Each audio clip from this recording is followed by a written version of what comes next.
going on, guys? Nick back here with another episode of Rick and Morty Isn't Just a Cartoon. Last week, we took a look at the Wedding Squanchers, where we looked at how Rick's so-called sacrifice blurred the line between, love and self-destruction. But this week, we're going to be shifting gears and diving into one of the smarter, and more socially charged episodes of the series, the Tales from the Citadel. Now, this one shifts away from, our normal main Rick and Morty's, and it goes into a world run entirely by alternate versions of themselves. And what we see from it says a lot about power, inequality, and how systems control the people living in them that make up that population. And so, if you need a little bit of a refresher or a recap, if you will, to catch up if you haven't seen it or you just need to catch up, it's the Tales from the Citadel. It drops us in a world that we have seen before. It's a massive city built around, um, you know, in space. It's in space. And it's ruled by thousands of Ricks and Mortys across the multiverse. By this time, the episode plays like an anthology. It following different groups across the Citadel. You got worker Ricks, you've got student Mortys, you got crooked cops, you've got politicians.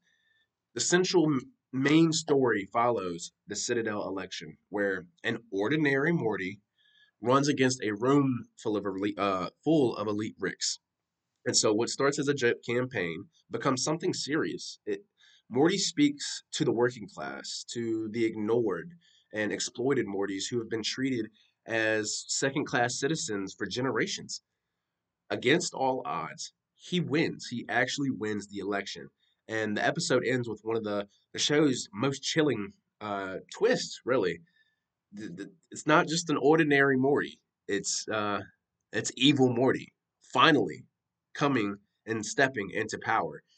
And so this episode it breaks away from the humor to expose the brutal truth about how the Citadel mirrors our real world societies, a system built to keep those in control comfortable while everyone else leaves themselves to struggle to survive. And so, I think the very key point in this episode is actually that election. Evil Morty winning that election. The music it swells, you can feel the tone shift, and we watch as he literally eliminates all the Ricks that he was running against. It's cinematic, symbolic, and deeply unsettling. For the first time, a Morty has overthrown the entire system that was designed to keep them powerless. And so it's not just a victory, it's a revolution.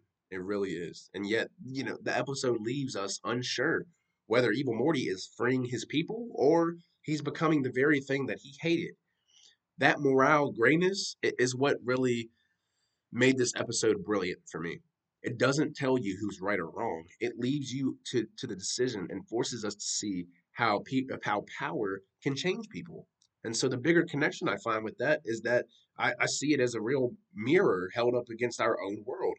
The Citadel structure, where Ricks hold power over Mortys and Mortys serve beneath them, reflects real social hierarchies, class, race, and systems that favor some people while trapping others. It's a commentary on how the same cycles of control and exploitation repeat, no matter who is in charge. The episode it what happens when explores what happens when the oppressed gain power. Evil Morty's victory represents the voice of the unheard finally breaking through. But it also warns us about what happens when justice turns into vengeance. And so the Citadel is a world where individuality is it's crushed by conformity. And the moment someone breaks free, the system resets itself under a new face. It's a sharp reflection of our own political systems and, where power shifts, but inequality stays the same. And I think that's really kind of what hit me the most in this episode, really, is that just it reminded me of how easy it is to feel so small inside a system that doesn't seem built for you.